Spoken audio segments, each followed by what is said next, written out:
All right. Thank everyone for coming. If you do need to hop off and go do something, we are recording this. This will be posted later. We are very happy and want to give a big congratulations to Pooja, Nick, and Harvey. They all matched this past weekend. So congratulations. They are here to offer up their very valuable time right now to us to answer some questions. So without further ado, Pooja, the floor is yours. All right, hey guys. So we just thought this would be a useful little Q&A because I know the residency application cycle is pretty stressful and a lot of times you don't have all the information. So having been through it so recently, we just want to give you guys some information. And yeah, so it's all about ERAS, which is not the same as Taylor Swift's ERAS tour. Yeah, can I go to the next slide now? Okay, so a little bit about me. I just graduated this past spring, we all did. And I match internal medicine at Hackensack University Medical Center. It's also where I did my third year rotations as well. Hi everyone, I'm Harvey. I also just graduated this past week with Pooja and Nick. I matched at EM at the Brooklyn Hospital Center, which is also where I did my third year rotations. Hey everyone, I'm Nick, also graduated, and I match anesthesia, the categorical program at the University of Connecticut. And if anyone has questions about categorical versus advanced, that's something that's not only anesthesia, there's a couple other fields that also do it. I can answer those questions as well once we get there towards the end. All right, awesome. So I'm just going to go through the general ERAS interview season timeline real quick. All of this information is available online, but we're just going to go through it so you'll have it in a little bit of a consolidated place. So ERAS opened June 7th, which is yesterday, as many of you know. However, don't worry, if you haven't made your account yet, you actually aren't able to until June 28th. So as IMGs, we have to get our tokens for ERAS from ECFMG. So you'll log on to the OASIS portal, but you can't do that until June 28th. I believe the fee is about $165. I have it on the next slide. So you'll get the token from ECFMG after applying on June 28th, and then you'll head over to AMC and make your ERAS account. And then you can start working on your application after that. You can work on your application all summer, and then on September 6th, that's the very first day that you can start to submit your program to submit your application to different programs. However, programs aren't going to be able to start seeing what you submit until September 27th at 9 a.m. So what that means is regardless of if you submit your application on September 6th, September 7th, September 20th, September 26th, all the way up until September 27th at like 8:59, programs are going to see your application at the exact same time. So it does not matter when in that time frame that you submit it, but you do want to submit it by the 27th because sometimes programs will download their applications right away and might not download them again until later in the cycle, if at all. And then just a quick rundown of the budget for programs. You want a budget on average about $27 per program. The actual breakdown's listed here on the slide in the little table. So the first couple programs are actually a little bit cheaper. And then once you hit 30 programs at that point, which all of you should be hitting, everyone here should probably apply to more than 30 programs. At that point, that's when you're going to start to pay $27 per program you're adding. The other agency that you guys need to be aware of is NRMP. So there's actually two different agencies who are involved in Match. The first one is AAMC, who runs the ERAS application, and the other one's NRMP, which actually runs the match itself, the algorithm that happens in March. So NRMP registration is just one additional step. It's really easy. You just make your account and they give you an ID number, and that opens for you to get that ID number in around mid-September. For us, it was September 15th, but I don't think they've released the date for this cycle yet, or at least I wasn't able to find it online. So when that opens, you want to get that ID number right away because there's a spot in your ERAS application for it. And when programs are going to rank you in February, that's the number that they need in order to rank you. So I would recommend registering for NRMP as soon as it opens, hopefully in September, and put it on your ERAS application before you submit it. And then after that, interview offers go out anytime after September 27th. I would say a majority of offers probably go out in October throughout the month, some going into into November. Once you get to December and even January, you might have a couple offers, but I would expect a bulk of your offers to come in earlier. And interviews take place from mid-October to like the end of January. I think some programs might interview in February even, but I feel like that's very, very rare because people are already submitting their rank lists by then. And then the only other thing I wanted to mention about this timeline, if you hear anyone talk about the supplemental application, that was something that was there for the past 2 years, I believe. It's actually not there anymore this year. It's all been incorporated into the main ERAS application. So any of the components that were in the supplemental app will be in the main application. Just before we go to the next slide, Nick or Harvey, is there anything you guys want to add about this that I might have missed? The only thing I can think of is also watch out for your ECFMG certification. You have to kind of pay for that before December for graduation, and that will also affect your placement and stuff. It won't affect you matching or anything, but you want to still get it done early so that nothing backs you up later. And it's something you just log in, you pay for, and you're done, kind of thing. And the school sends them transcripts and all that. It's nothing you really have to do except pay for it. Yeah, it's the pathways, Nick. So it's like you have to choose pathway 3. It's another $985. I know it's such a burden. It's literally just you click a few yes no questions and you just pay. So that's that. Also, point number 2, when you guys are researching programs, some programs will say specifically under IMGs in the application like eligibility that you need to be ECFMG certified. You could go ahead and email the program coordinator, because that puts you in an awkward situation because you are IMGs, but you're not ECFMG certified yet because you have not graduated. So if you do run into that application eligibility that you need as your certificate, email the program coordinator or the residency program coordinator and ask if they need the actual certificate before you can actually apply. So do that, and it might save you another $27. Point number 3, also, I dual applied surgery and some EM programs. So this past year when I applied for surgery, the APDS, which is the program directors for surgery, did say that interviews were coming out at least, I think, in September, the end of September. So that was specific to surgery. So I know interviews do come out maybe in October, or I knew some friends who were applying into IM. They got an interview like literally probably the next day after ERAS opened.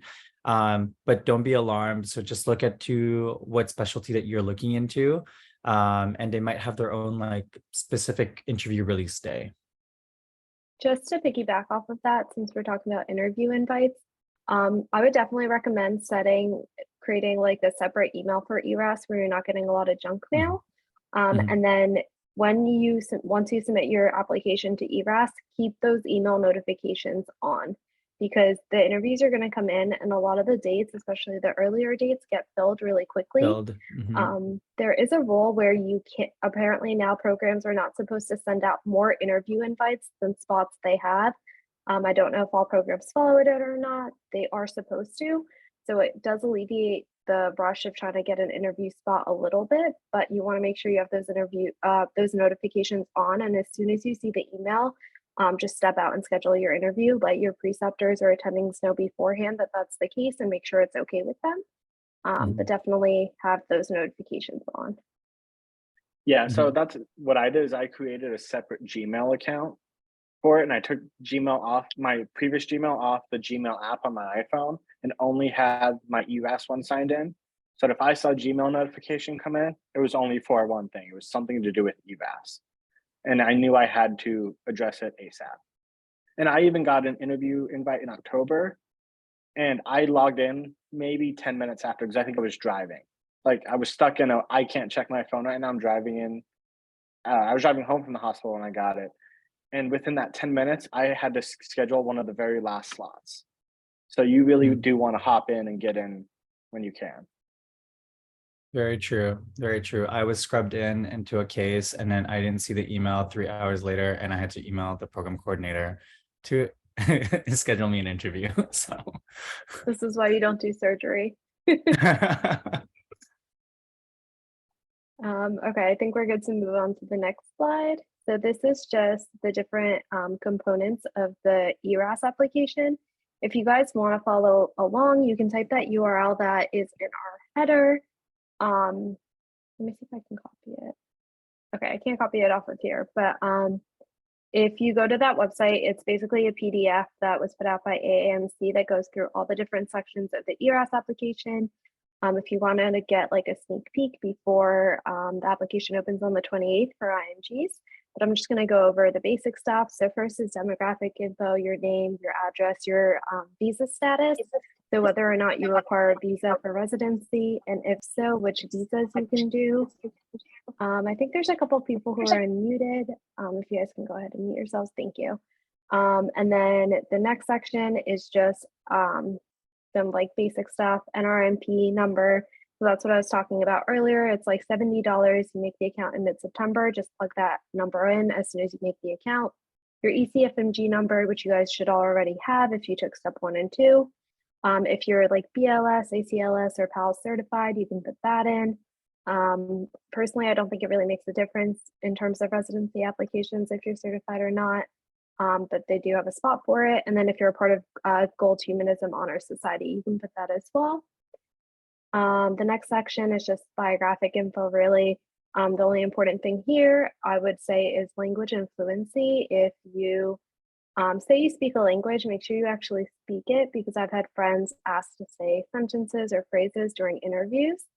And then your hometown, if you are trying to match in a certain area, it's always useful to have your hometown in that area, especially if your current address is something different. I think you can also put multiple hometowns. I'm not positive, but I think you're allowed to like write them out. So you might be able to put multiple. Next is geographic preference and setting preference. So this is something that was on the supplemental application last year. So I'll start with setting preference because it's a little easier. It's just, do you want to practice in like an urban area, a rural area, or do you not care? So those are pretty much your options. And then for geographic preference, yeah. So for geographic and setting preference, I would say that's really, really important. I think that really factored into the amount of interviews and where programs sent me an interview. I had a program, I remember putting that in a supplemental. I said I wanted to practice in an urban area, and I got an interview in rural New York for surgery. And she was basically saying that, you know, people want to be in this program if they want to go rural. So I was like, shoot, I probably didn't get it, but so really take that into preference. Yeah. Yeah. Go ahead, Nick. I was going to say, for me, the geographic and setting preference, I think most of my, if not nearly all of my interviews were in places that I selected as my preference. I didn't like, for example, I didn't select kind of the Midwest because I don't have any family there. I don't have any connections there. I didn't get a single interview in the entire Midwest of the country. But I applied there still, but I didn't get any interviews. So I do think it does take a big preference, because programs want to see that you want to be in that area, not just at that program, but also in that area.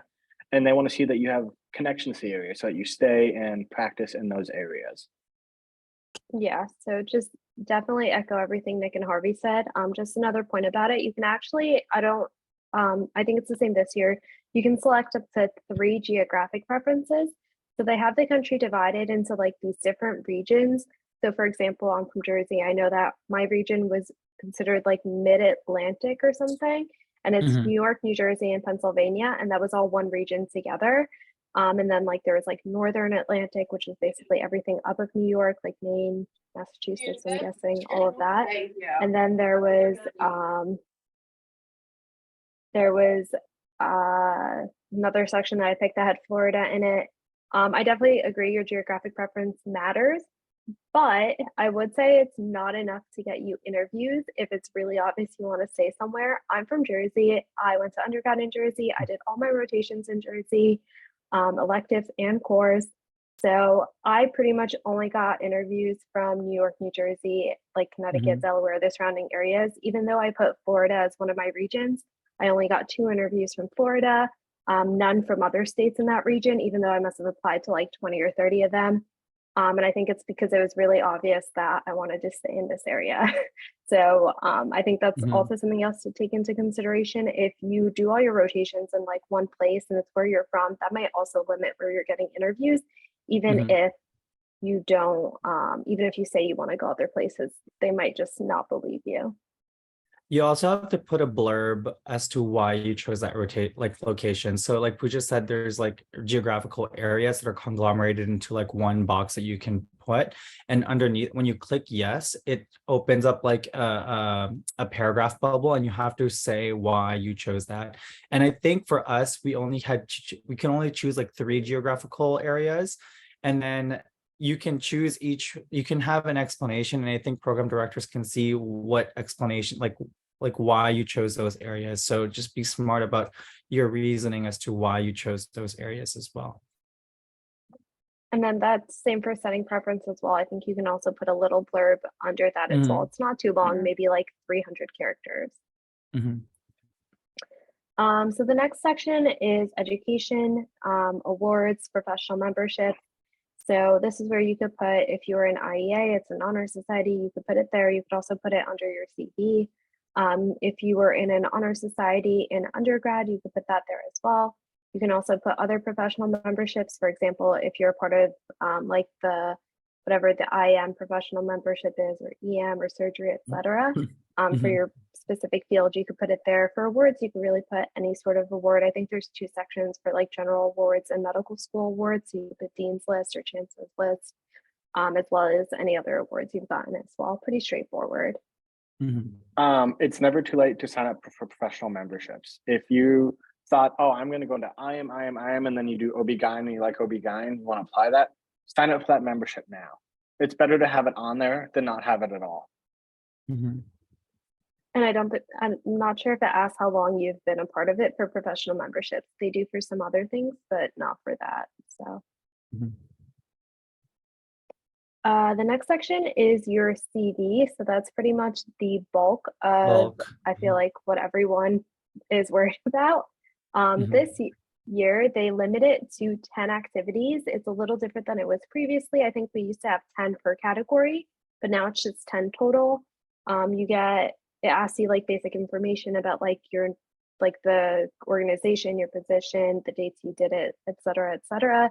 And then you get about 750 characters to explain your roles and responsibility and what you did in that activity.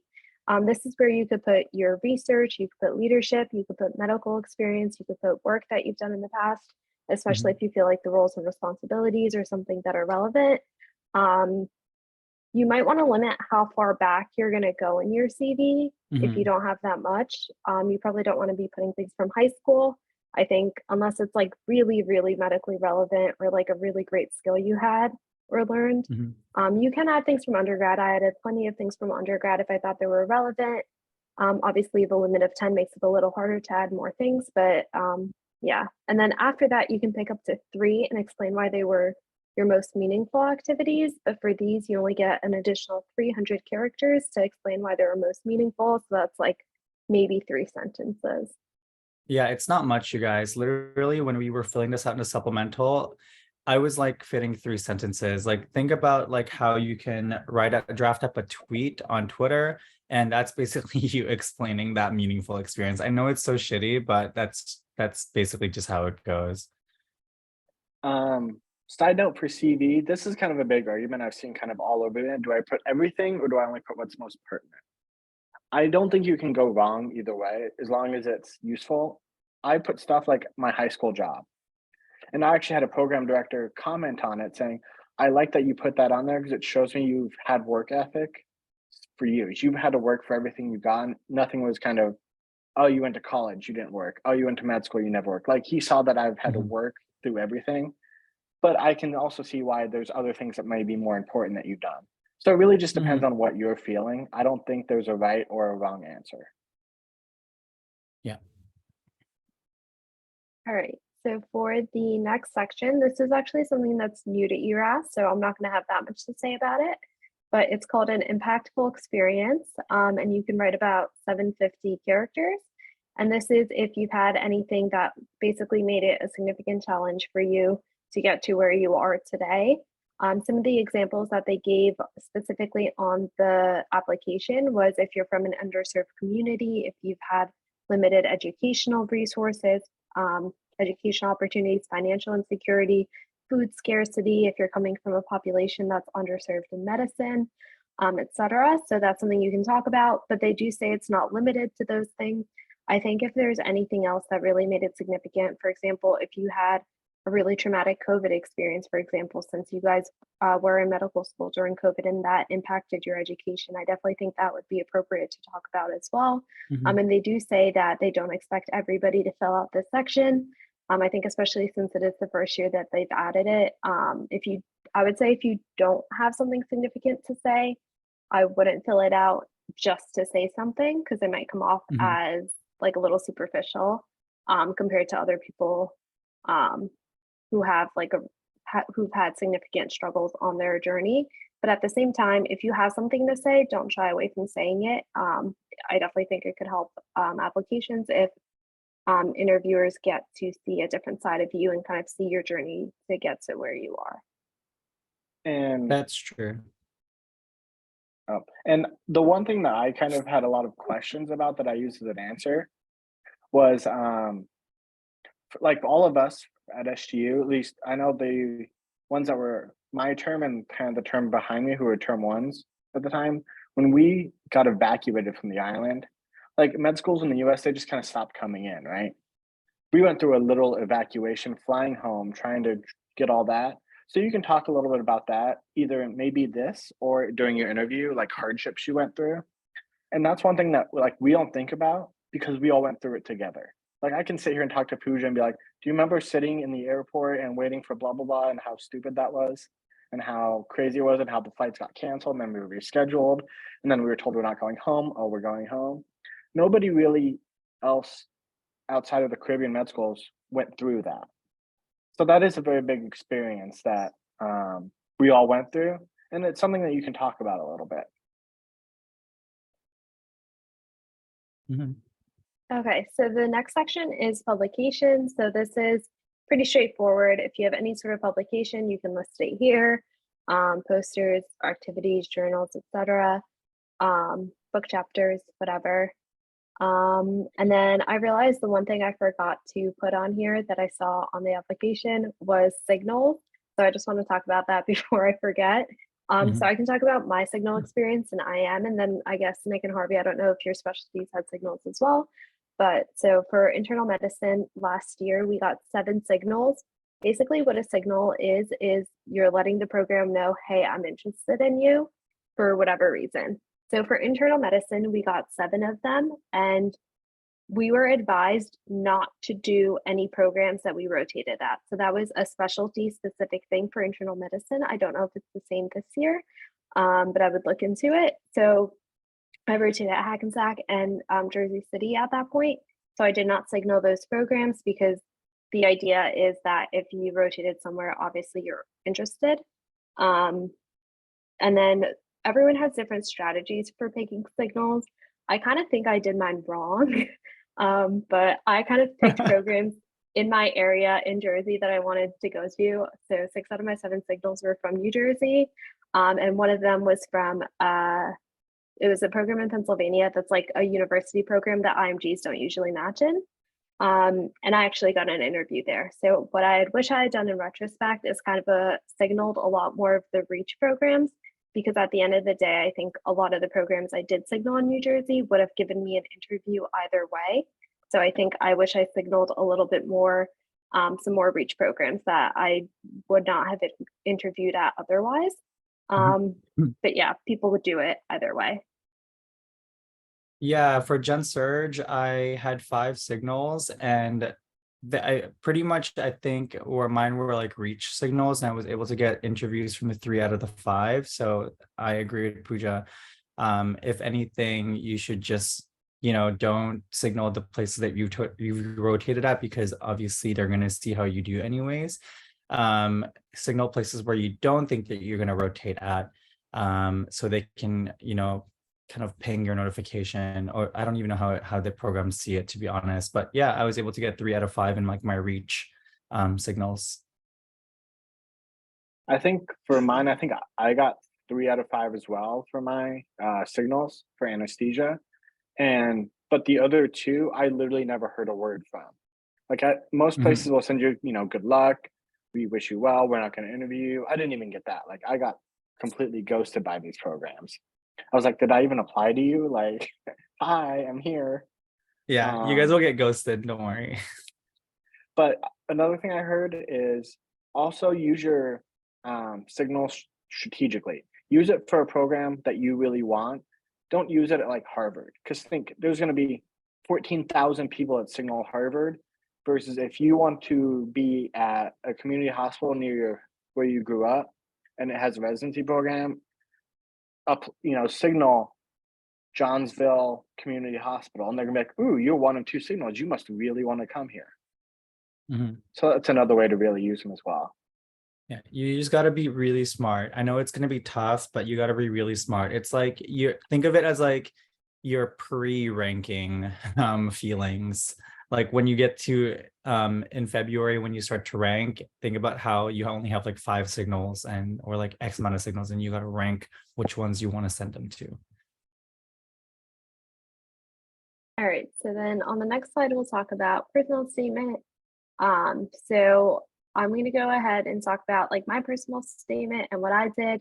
And then we also have some general tips up here. So I guess when we each talk about our personal statement, whoever wrote these tips, just echo them when you talk about it. So for my personal statement, I actually took some of it from my med school personal statement or secondary essays.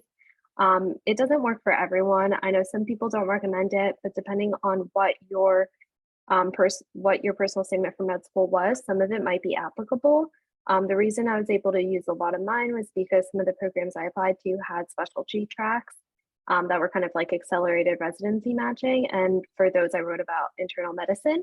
So I was able to reuse some of those parts of my essay. I honestly did not start working on it till the summer. I know if you want SGU to review it, it has to be done back in like March or April. So that deadline is already passed. But I started working on mine during the summer when I had a little bit more time and I was done studying for course and everything. And then I had it edited by an SGU student who had some writing experience previously. It was super cheap.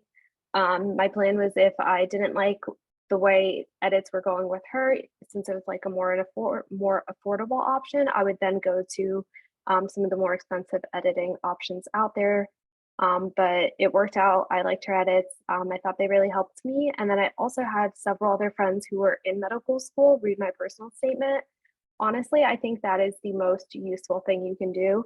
If you have 5 friends, all read each other's personal statements. It will help you tremendously because those are the people who know not necessarily exactly what residency programs are looking for, but they're kind of doing the same thing you are right now.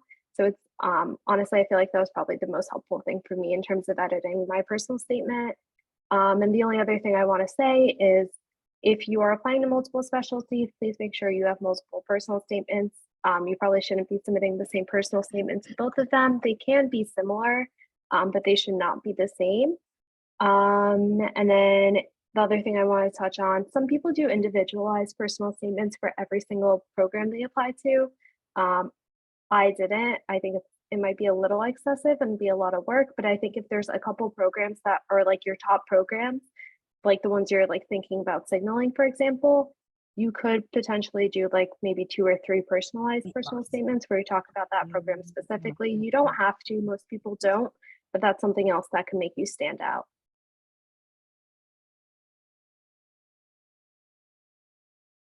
True. For my personal statement, I started writing mine in May, and then I didn't pay for any services to edit them. I had 2 cousins who were journalists for Bloomberg, so they proofread mine, and I got their coworkers to proofread it. So I got lucky there. But definitely have your friends. I will echo what Pooja said. Have your friends because they know you so well. Even like the people that you did rotations with, read your personal statement. Literally, I had all my friends read it, whether they were not in medical school or not, just to see if the writing flowed properly. You don't have to necessarily create like a work of art. Like it's your own personal statement, whether it be coming off as like a poetry or if it's like a a story or whatever you feel like, don't wrap your head, don't think about it way too much. Like I think the beginning line of my personal statement was like, good job on chest compressions. And then I started talking about like why I like trauma surgery. So, or trauma in general. So you don't necessarily have to keep it like that, like have a hook and then go on with it. But you definitely want to explain why you want to go after like the specialty and why it fits within your own individual, like why do you want to make that your career? So think about like when you look at your medical school personal statement, that talks about like why you want to become a doctor. Now think about why you want to be a doctor in that niche specialty. Yeah, and I'll kind of echo what everyone else said. Be yourself in your personal statement. What drove you to apply? And the very common answer for at least anesthesia that I heard never to do was say, oh, the physiology and pharmacology. I like that because that is a lot of anesthesia.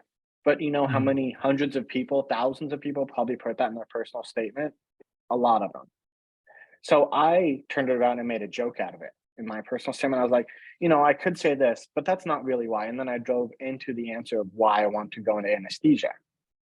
So make it individualized, make it, your journey, what got you there. Did something happen that get you there? Did a doctor inspire you? Kind of just talk about what happened and be honest about it. I did pay for an editing service, and in hindsight, I probably paid too much and I didn't get much out of it. So it's, would I recommend doing it? Depends on how you write, but don't let it lose your voice, no matter how many times people edit it. I think when I was applying to medical school at first, I sent out my personal statement to too many people. And then by the time I got it back, it wasn't really my writing anymore.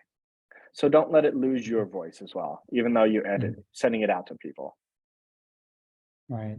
And you don't be afraid to sell yourself too. Like I remember writing in my like EM personal statement how I was the first one to jump into chest compressions and we got ROSC. So like really sell yourself. Like you were like, that's all you. It's your own, it's your own job application. You got to learn how to sell yourself. And don't repeat anything that's on your CV. Your CV is there separate for a reason. This is something that needs to be individual. And what Harvey's saying, sell yourself. This is what your chance to do it is. This is your 250 words or whatever it is of you saying, this is why I want to go into this. This is why you want me. Yeah, and try to keep it within one page as well. I know a lot of people get caught up on, a page and a half or like how much. Typically PDs, they have so many applications to come through. Keep it at least a page. Oh, and then for what Pooja was saying about having individualized, what I did is I took about, I'd say 5 or 6 of my top programs that I really liked. And I just added a sentence or two at the very end of why I wanted that program. And then all the other ones just got my general one. So that was easy because I was just able to throw a quick sentence in there that was a little different rather than doing a whole personal statement about that program. Yeah, when you do individualize, definitely don't rewrite your entire personal statement for every program. I think the way Nick did it is perfect. Like you only want to add a little bit about why you like their program, because most importantly, they also want to know why you wanted to go into medicine and why you wanted to go into your specialty. Yeah, basically same thing. I had one program literally in their application eligibility say like in your personal statement, explain why you would want to like apply for this program. I just added like a sentence or like made a new paragraph which had like 2 or 3 sentences in it, and that was it.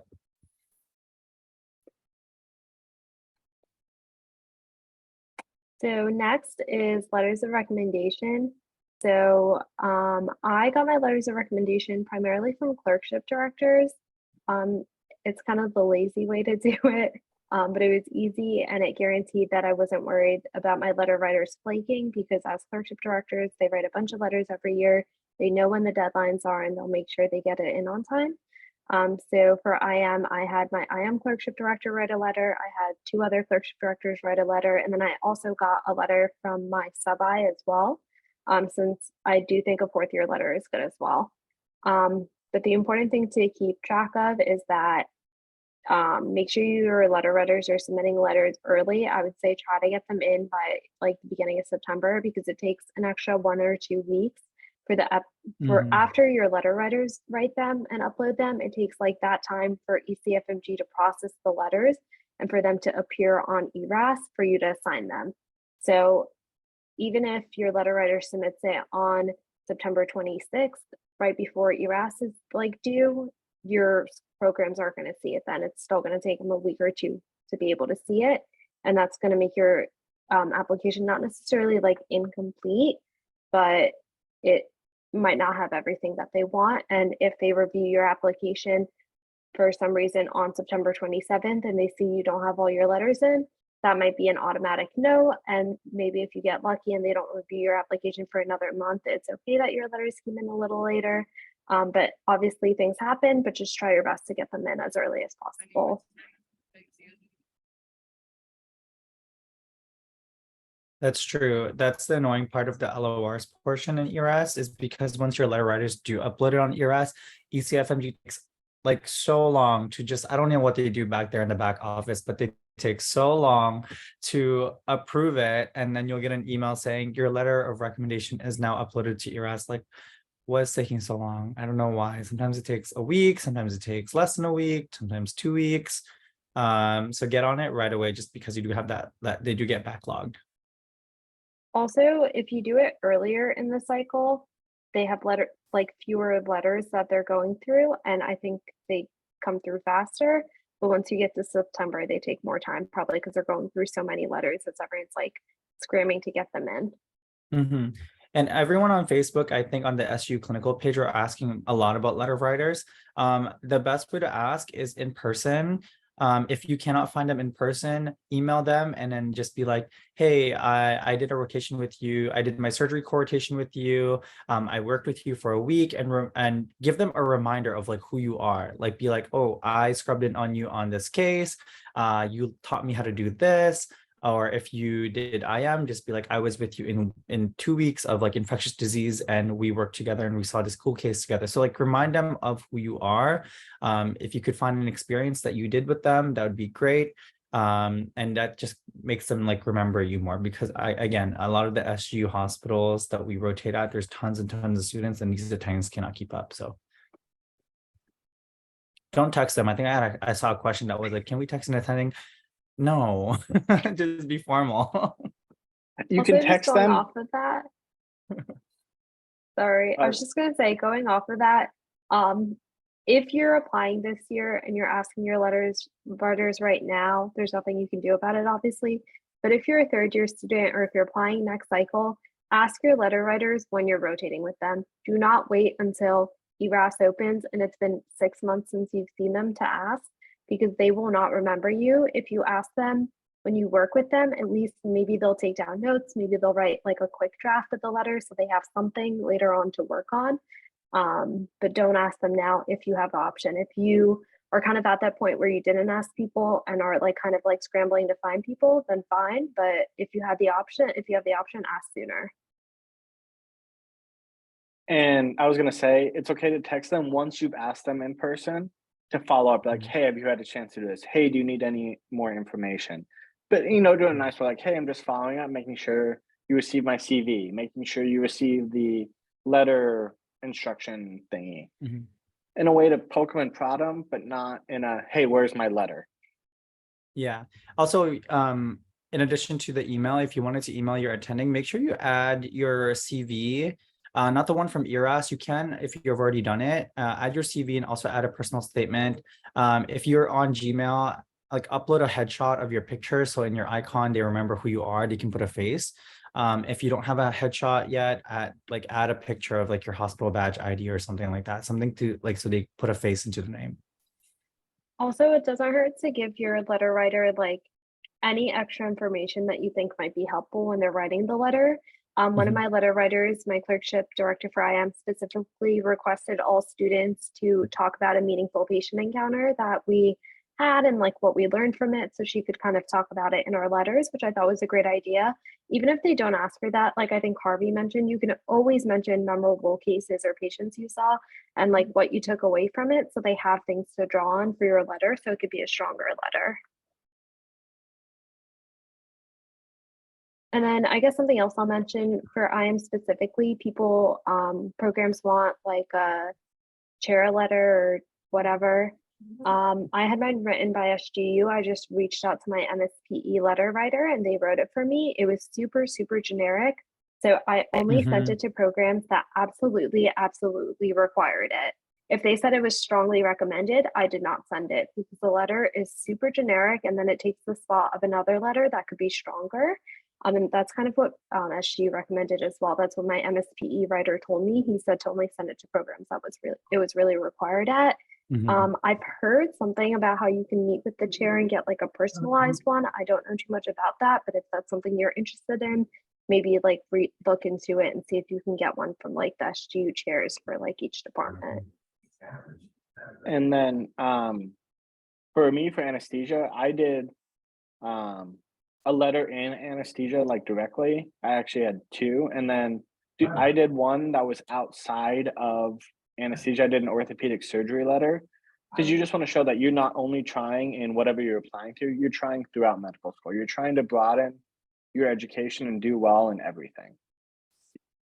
And for EM, sorry, go for it.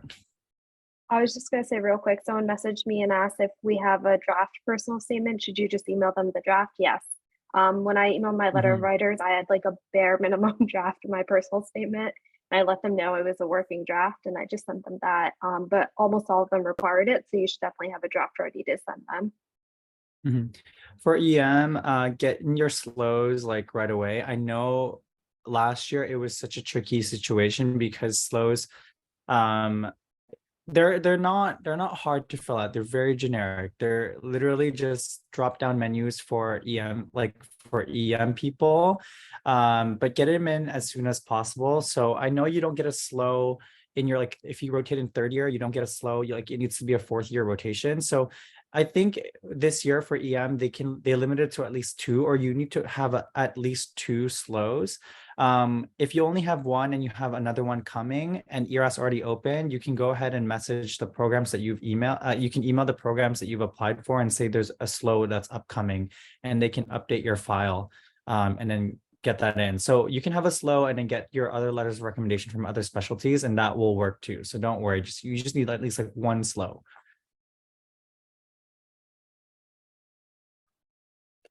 All right, so this is just a quick slide about some budget things that we've kind of touched upon. Your ECFMG token is going to be 165. You're going to get it on June 28th. You have to go and like sign up for it, obviously, but that's the earliest you can get it. NRMP, it's about mid-September, and it's going to be about $70. That's what it was last year.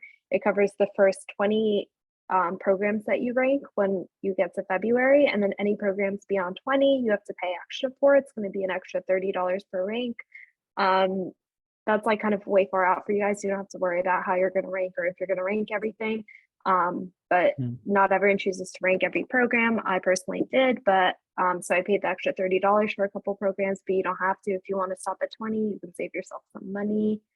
ERAS, it's about $27 a program. We had the exact amounts on a previous slide, but if you're going to apply to about 150 programs, I think it comes out to like 3,000 or like 3,500, somewhere in that range. You have to pay a USMLE transcript fee. It's just $80 to get your score sent to ERAS. You're going to have to pay for OET. So I guess we can talk a little bit about OET as well right now, since we haven't talked about it previously, but it's $455. I think the last date to have it done is December 31st. But I think that's like an SGU deadline, I'm not sure. But you want to have it done as soon as possible before then, because on the off chance you don't pass something, you want a chance to be able to redo it.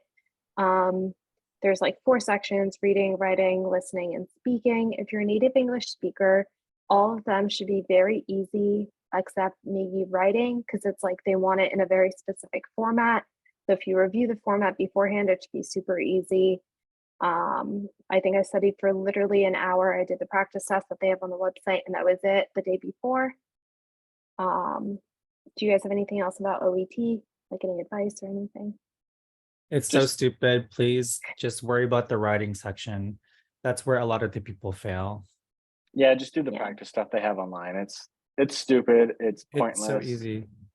It's $455 questions are so they're easy. stealing from us. Yeah, it should be very easy if you, especially since like we all took the MCAT, like it's like 100 times easier than that. So Yeah, when do you have to do that by? You can do it anytime, you guys. You don't have to fill out like you don't have to fill out anything for it. You just switch to OET website and just sign up.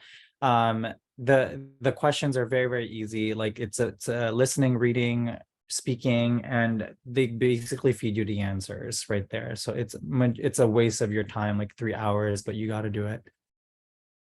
and also they're like, at least for me, when I did my speaking portion, it's on video with like a person. They were very, very like particular about my background. I tried to make it as empty as possible. I was literally sitting at an empty table and they made me walk around the entire room and like show them every single thing that was in my room. There's something on my couch, like on the other side of the room, like a t-shirt or something. And they're like, what is that? And like had me go up and like show it up and like hold it up to them and stuff. So make sure you like have the space cleaned or it's going to be a nightmare. Yeah, I did it in my living room and they saw my TV and they literally made me cover it with a towel. So they're very specific. Yeah, I did it in a kitchen and they asked me to cover the microwave. I did put a note up there. So I'm Canadian and SGU does this thing where the Americans get reimbursed for the first 150 programs that they applied for in ERAS. I think, I don't know how you guys get it on like your FAFSA or whatever, but Yeah. us Canadians, we do not get that. Sadly, we have to front all that money. So save up, just expect it. I applied to, I think 150 programs and I paid around 3,500 in US. So if you're not American, so sorry. Yeah, so for US students, it's a loan increase. So you pay the money up front to ECFMG and then you submit the receipt to SGU and they reimburse you and it goes towards your loans. It like increases your loans. So if you're doing PLSLF, great, it's more money you get forgiven. If you're not, you pay it back eventually, but hopefully when you're in attending, you have way more money than you do now. So the next thing is ECFMG pathways. So this is like, it's like almost $1,000. If you just go back a slide. Thank you. I'm sorry. So it's okay. It's ECFMG pathways. So this is like the certification everyone's talking about. You don't get certified until you actually graduate and get your diploma, but you apply for pathways and you're applying for like ERAS and everything so that you can get pathway approved. And as long as you're pathway approved, you're eligible for match. So the 3 requirements, there's like 4 things you need. You need to pass step 1, you need to pass step 2, and you have to pass OET. And then the 4th thing is like a skills verification or like an education verification or something that SGU does. You just fill out the pathways application and it gets sent to them automatically and they'll just like approve you as long as you're like a student and stuff. So it's like pretty easy. The only thing you have to make sure is that you send your scores from OET to ECFMG. You can do it at the time that you sign up for the exam. I did, and my scores weren't getting sent over for some reason. So I just went back and like canceled it and resent my scores. You don't have to pay extra or anything for that, just to make sure they actually got sent. And it was pretty easy otherwise. Yeah, this was all online, so you didn't have to fill out any extra paperwork. So everything you're doing is online. Yeah, and then all in all, it's a lot of money. It's going to be like 3,700 to like 5,500, depending on how many programs you apply to. It could be even more. I think I put that number with like 150 programs. If you apply more than 150, which might be common if you're applying to more than one specialty, it'll end up being even more than that. And I saw in the chat that someone asked if it's okay to register for pathways now before taking step 2 in OET. Yes, it's fine. You won't get approved until those scores come in. But if you have the money right now and want to pay right now, that's totally fine. All right, so this is just some general advice. Whoever wants to start can start. So I think we've hit kind of on a lot of things. Just be yourself, especially throughout this whole process. You know, if they interview you, it means they already like you. And we'll get to that in a little bit. The big part is don't make up stuff or drastically expound on your CV or on your application anywhere, because they will ask you about it. You know, any research you did, I had a program director ask me what was the mechanism of action of one of the things I had on my research part. And so that was all, so they will get into it and really, they might jump and question you on it and ask you things. Or when we applied, there's a section called hobbies. They would ask me questions about my hobbies, making sure I didn't make them up, So you really want to make sure you're not lying or expounding on things, and that what you have on there and what it was about. Yeah, so be an individual. Don't say things every medical student does. What was one experience you had in the hospital that really, in whatever, made your time? Well, I was rounding and I found a lab value that helped make a diagnosis. Okay, every med student does that. That's like half your job is looking up a lab value and they don't have it off the top of their head. So, be individualized and say things that you really did. Don't be every other medical student. Stand out. Your CV, everything you put on your ERAS application is fair game to be talked about, by the way. So even if you put like an explanation, like they'll read it in your interviews. Like I've had multiple interviews where they had my file in hand and they'll comb through it and be like, can you tell me more about this? So just be prepared. So those are just like, that's just one aspect of the interview, but you also will get your standard interview questions. Not every interview will be the same. Some interviews will be, they have preset questions that they want to go through, like, tell me more about yourself. What are your negative traits in your personality that you notice? Like, those are like just like standard interview questions, but some interviews are very, very personal. Like, tell me about a time, I read your personal statement. Can you extract more about, this paragraph? Or like what Nick said, when I had put like my research on my interviews, they literally asked me like what the mechanism of action of the drug that I was working with. So they can be super specific. They can even pimp you. I had 2 interviews where the surgeon was pimping me. Like, they asked me what my favorite procedure was, and I said lap choline. They're like, okay, talk to me about it. So they will pimp you. So that's just anything and everything can happen in an interview. Yeah, so just some other advice I have. Make sure you pick your background carefully. What I did is I literally I have my desk and I pulled it out so it was away from the wall and I turned it around. So I was just like, the interviewers were just staring at my blank wall, because my room is always a mess. So I thought that would probably be the safest bet. Some people like carefully curate their wall. They'll put like a shelf behind them and like a trophy or like a football or whatever they want their interviewers to ask them about. So you could do that as well. I definitely recommend getting a ring light. They're like $20 on Amazon. And depending on what time you have your interviews at, it's definitely worth it, especially in the winter. If I had like an afternoon interview, it would definitely be dark by the time my interview is done. And if you're on the West Coast, you're going to be waking up at 4 a.m. for some morning interviews. It's going to be dark. You want to make sure you have good lighting. So I definitely recommend getting a ring light. Some people also get like additional cameras. I did not. My laptop was really old, so I got a new laptop that had a slightly better camera. And I thought that was good enough. But some people go ahead and get new cameras as well if they feel like that'll make them look better or feel better when they're doing their interviews. The other advice I have is to take notes on like literally everything they say that you think might impact your decision. I thought I'd remember a lot of it, and I was planning on consolidating my notes after like 1 or 2 interviews, and I said that after every interview, and then it was February and rank list was due in 2 weeks, and my notes were a mess. So I definitely recommend taking notes on everything and organizing them after your interviews so that when you're going back to remember your programs, you can like actually know what program was what, because they were all mixed up in my head. I had to like Google the interviewers I had and like see pictures of them, and I'm like, oh, okay, what did I talk about with this person? So it was very complicated. Some of the things that I wish I took notes on were like if you take vacation during ambulatory or inpatient weeks. I like just assumed anyone could take vacation at any time. I didn't think that was a thing. And then like halfway through my interview season, someone was like, oh, you can only take interviews during your ambulatory weeks in this program. And I was so thrown off because I didn't realize that was something I should have been checking or like thinking about during my program or during my other interviews.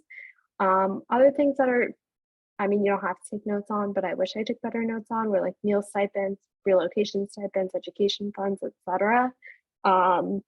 and kind of compare all of that to the cost of living of where you're going to be. Because if you're going to be struggling, I mean, if you have a choice of like different locations and a lot of interviews, I don't know why you'd pick somewhere that you're going to be struggling to make ends meet for like the next 3 to 8 years or however long you're going to be there. I guess like 3 to 6, 7 years. And even if it isn't of like make or break thing, like even if it's like your 10th and 11th program, it just helps to have more data points to go off of. And like just how often you're on call. If it's a smaller program, you're probably going to be on call more often. Whereas if you're at a larger program, especially for IM, you might only be on call once a week, which is amazing. If you're on a smaller program, you might be on call every other day. So that is something to think about if you're looking for like a better work-life balance. And typically people think like university programs are going to be more rigorous, but if you're on call less often than at a smaller community program, it might not be what you're expecting. And yeah, just be nice, be normal, don't be weird, don't try to suck up to the interviewers, especially if they're residents, because they'll notice that you're doing it. The other applicants will definitely notice, but like the residents will also notice. They were just doing this last year. So if you're like trying to suck up and talk about how great their program is, they're going to notice, and it's going to be annoying to them and the other applicants. So just don't do it. Yeah, mind you, a lot of you guys don't know it, but a lot of the residents actually sit in the ranking committees and they get a lot of say, like especially the PGY, the incoming chiefs, like they get a lot of say also, because what they'll do is typically there's 2 days of an interview. So the night before there's typically a dinner or like a pre-interview kind of hangout. And it's typically just meant to be with residents. It's very, very chill. You can have wine, you can have a beer and like just chat with the residents. And then the next day is actually your interview. So it's also just a way for you to mingle with the residents to see if you're a fit for the program. But they remember you. So just be nice, just be yourself. Don't like try to outshine other people. Also be friendly to your other co-applicants. Like you never know if they're going to be your co-resident later on if you do match with that program with them. You don't want to be that person that like they remember you and then you left them with like a sour taste. So just be nice to everyone. You know, like think about your first day in like third year rotations. So you try to be his best attitude. Just something else about interviews, like the typical format of an interview day, like Harvey said, usually there's like a meet and greet the day before, sometimes it's the weekend before, and then the day of. This varies program to program, but I feel like the general structure is you have a program overview in the morning. It's typically done by like your program director, program coordinator, or chief residence, one of the following, and then you have a couple interviews throughout the day. For IM, especially or I would say a lot of the programs gave us the opportunity to attend their noon didactics to see kind of how their didactics are run. You usually got to keep your camera off and like eat lunch during the time, so it's not stressful. You are not expected to participate. I think it would be kind of weird if you did participate. That's like one of those times where you probably shouldn't be trying to suck up and participate. And then you have like a couple different interviews. My interviews varied. I think the most interviews I ever had was 5. And they were like only like 10 or 15 minutes each, whereas the longest interviews I had was 45 minutes. And I had 2 interviews for that program. So it kind of just like varies in that range. I think the shortest interview I ever had was 5 minutes with a program director, because there were like 40 applicants that day and he just wanted to see everyone's face. So we each had like 5 minutes with him. But it varies. Your interviewers can be residents, they can be program directors, they could be faculty, APDs like associate program directors, chief residents. I think that's pretty much everyone I had. I think I've read on like Reddit that sometimes like nurse practitioners or other people involved in faculty at the hospital also can interview. But yeah, so definitely like read your audience. You don't want to ask your program director about your meal stipend. Don't do it. But if like you're talking to the residents and there's like downtime and like you want to ask them about like how's food at the hospital, like do you like the food, are there a lot of options, etc., like that's totally appropriate to ask your residents. Yeah, very true. I the way I did it for questions, I had a separate column in my, I made like Google Sheets out of everything in separate tabs. So like what Pooja was saying, when you take notes, I had a tab on Google Sheets, and I had the program name, and then I had my notes tab. And then I also had categorized questions based off of if it was questions on towards faculty members, questions towards PD and APD, and questions just specifically for residents. So like what she said, like you don't want to ask the PD what their meal stipend is, because she or he or they probably do not know what it is specifically, but the residents will know. Something to ask the PD would be like, you know, where do you see the program going in like a few years? What do you have plans for them in a few years? Like faculty would be like, what are some of the things that you like to do with the residents? Or like, you know, what about this residency program that you liked about it and made you want to stay for as faculty? So you definitely have to categorize and be smart about what kind of questions you're asking and who you're asking. And one thing I did is with anesthesia, a lot of the time I got who I was interviewing with maybe a week before, or a couple days before. So I would just Google that doctor and see, oh, director of simulation. I'm going to ask him about the sim lab. Oh, director of OB-GYN anesthesia. I'm asking him, how do you teach OB? You know, you want to kind of direct your questions towards the faculty you're interviewing. You're not going to ask, if you're applying IM, you're not going to ask a cardiologist about infectious disease rounds. You know, so you really want to tailor your questions towards who you're interviewing with. What's also really important is that not only are they interviewing you, but you are also interviewing them, because not only are they ranking you also, but you also have to rank them. So it's a two-way street. So they also need to be in their best behavior as much as you need to be in your best behavior. And then one last thing, technical difficulties. If you guys are on Zoom this year, I haven't heard yes or no. I assuming yes. There's some programs actually that are hopping off of Zoom. Okay. That are in person, but wait until you guys get to the interview like invite phase to like understand. But if you're on Zoom, technical difficulties will happen, and they know this. They have phone numbers set up for you to call the program coordinators, emails you can send to. Just send them an email. Hey, I'm having this. I'm going to try to hop on. I'm going to try to do this. Nothing's working. They'll be more than happy to reschedule you. They're not going to just be like, your internet didn't work. Sorry, you're out. They'll work with you. Just be, you know, honest and open and be like, hey, this is what's going on. Very true. Very true. All right. I think, okay, before we go to that, so we're going to do the Q&A, and then we're going to make the Canadians wait until the end. Harvey will go over some information about CARMS, because I think he is Canadian originally, so he looked into it. He can give you guys some information about like the application cycle and everything, how it goes there. But before we go there, I know there's a Q&A form that Brady posted, so I'm gonna go through some of those questions and have us answer. And then there's, I think, a couple that I got in the chat that I didn't answer. So someone asked about the hometown versus mailing address. So your hometown does not have to be your mailing address. You can put something else, especially, for example, if you're hoping, like if you're doing rotations in New York, but you're hoping to match back in like wherever you're from, I would definitely recommend putting your hometown as where you're from and where you hope to match. If you've never actually lived there, I probably wouldn't make that your hometown if it's where you're hoping to match, just because you don't want someone to try to talk to you about it and be like, oh my God, I'm also from this place. Have you been to so and so and so and so? And you've like never heard of any of these places. But if it's somewhere you live that you want to match, even if you don't live there currently, totally okay to put that as your hometown.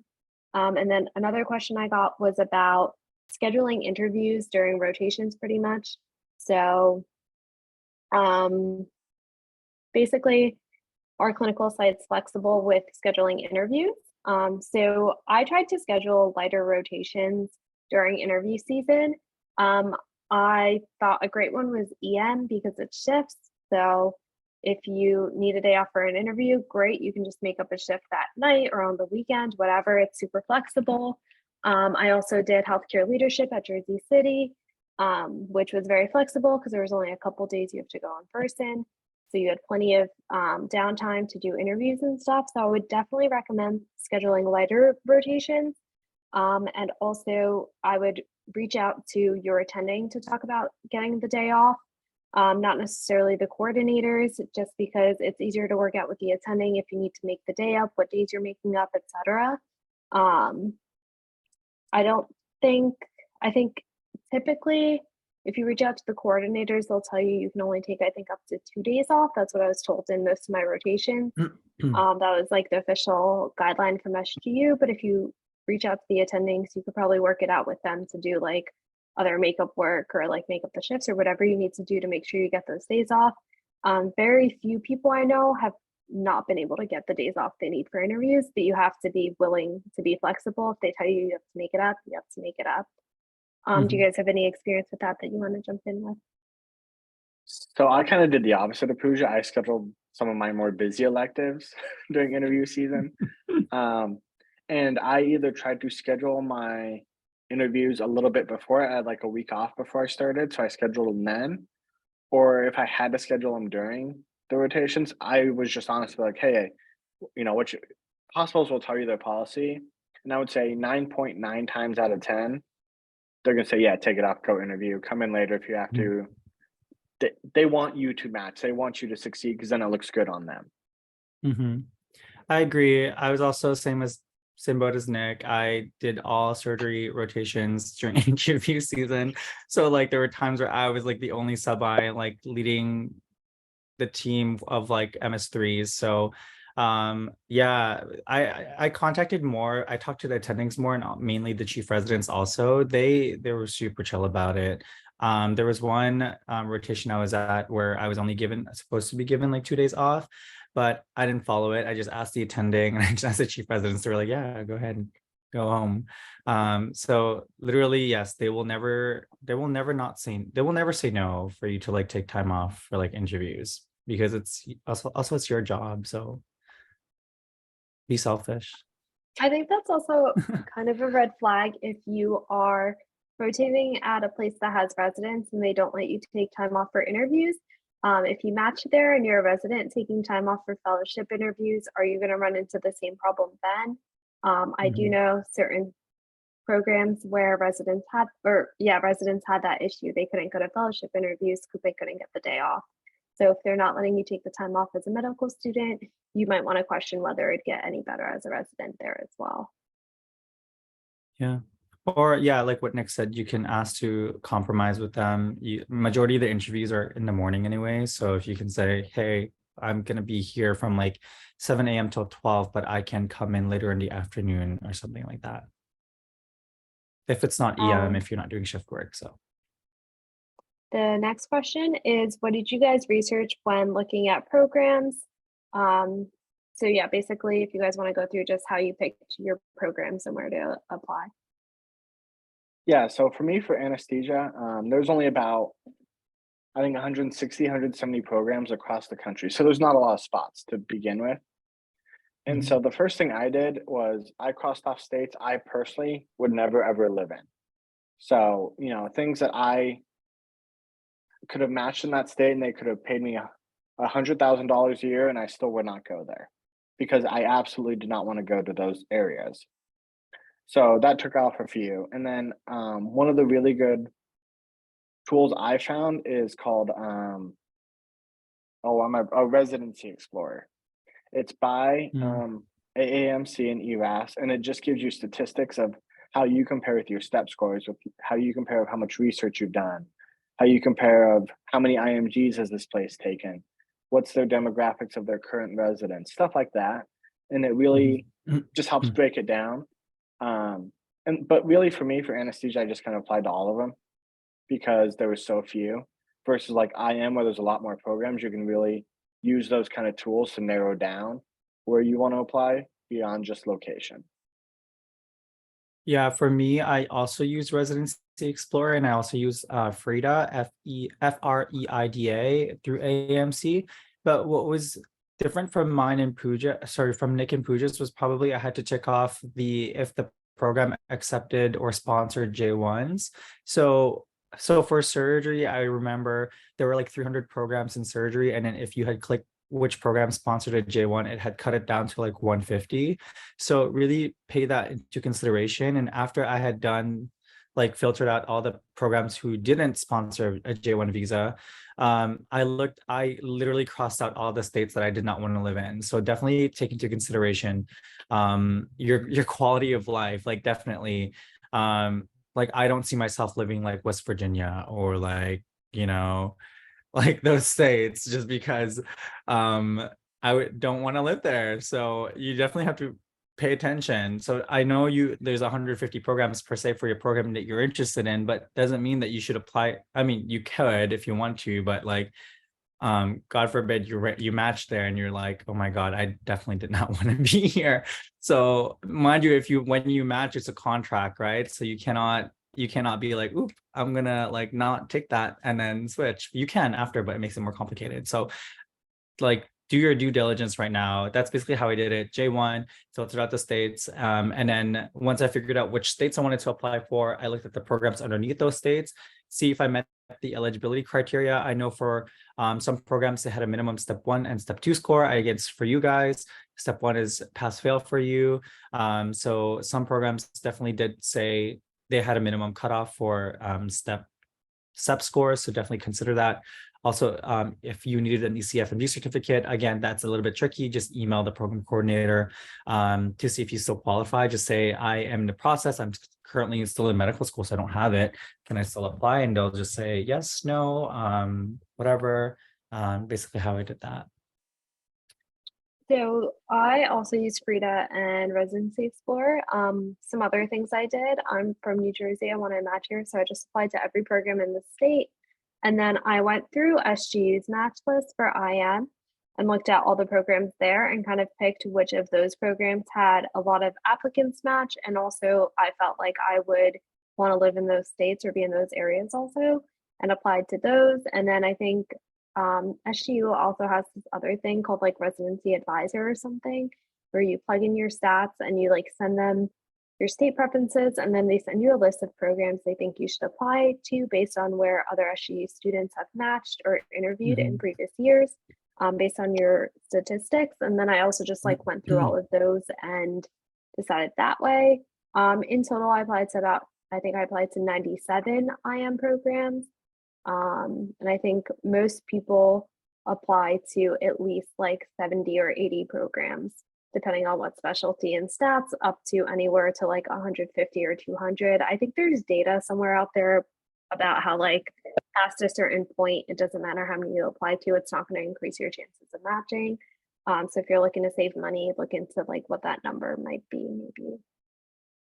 Yeah, I forgot I also did that. I did the residency postings from SGU. I think I went back 4 years and I combed through the residency, the specialties that I was interested in applying for, and I literally put them in the Google Sheets that I used for like applications, and applied to and looked at those programs, see if they sponsored a J1, and if it was in the state that I want to live in or consider living in, I went ahead and sent an application to that program as well. I think the next question is benefits of interviewing earlier or later in the cycle for your top choice programs. I chose to put kind of my top programs in the middle. I didn't want it to be the first programs where I'm not really used to interviewing. I also didn't want it to be at the end where I'm burnt out. So that was just a personal preference. But in terms of how they're going to rank you, I don't think it's going to affect how they rank you if you interview early or later. I think they probably take pretty meticulous notes on their applicants and like give you a score or whatever and talk about it at the end. So I don't think whether you interview earlier or later matters, aside from how you personally are going to feel when you're interviewing. I was the opposite. I saved all my good ones at the end and all like the not so good ones that I was like, oh, I'm just going to practice with these ones in the beginning. So yeah, that's just what I did. See, I kind of did the opposite. I had all my big ones at the beginning, and all the later ones were just like, they were good programs still, and I still would have been happy if I ended up at that. And I ended up one of my earlier interviews. But for me, like when I was in towards the January interviews, I was like, yeah, so this is what I could feel myself having to hype myself up because I was just so exhausted of answering the same question for the 5th time that week, or 5th time in the last month. So they do get exhausting. They do wear on you.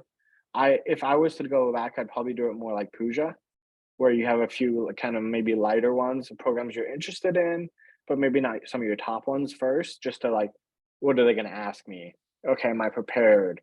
And then be ready to go like that kind of early second round, late first round with your big hitters that you really like, and then whatever comes in later you can schedule after, because you're going to be getting interviews up until December probably, if not Mhm. later. Just something else about interviews that I remembered that I wanted to mention before and I forgot. Make sure you have a lot of questions to ask your interviewers about their programs, because I've literally had interviews where they ask me, why do you want to do IM? Why do you want to be in this program? What questions do you have for me? And those are the only questions they ask me for the entire 20-minute interview. And the entire rest of the time is me asking questions, bringing up things, and kind of having like more of a conversation with them. So make sure you have a lot of questions to ask. It's okay to ask like 2 different interviewers the same question, as long as it's still like applicable to them. Like you can ask 2 people, what's your favorite thing about the program? You can ask all your interviewers that, but just make sure you have questions to ask each interviewer. Mhm. The next question, would you recommend asking a previous boss position for a letter of rec, or does it have to be a clinical attending? Personally, I definitely think you can ask a previous boss, depending on what you did with them specifically, what your relationship with them is, do you still keep in touch, etc. I know other people ask people they've done research with in the past, even though if they're not a physician. If you've had a role, for example, if you're applying to psychiatry and you used to work with a therapist or psychologist or anything of the sort, you can obviously ask them for a letter of rec as well. At the end of the day, I think a really strong letter of rec from most people is probably better than like a meh letter of rec from a physician.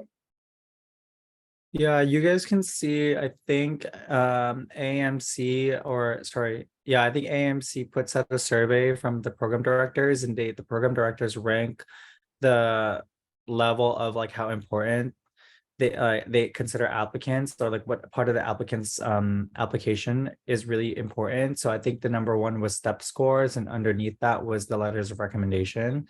They don't care about your class rank, or like if you honored like the shelf or whatsoever. It's not in high importance to them, but compared to like letters of rec, your commitment to the specialty, and I think your step scores are really important to them.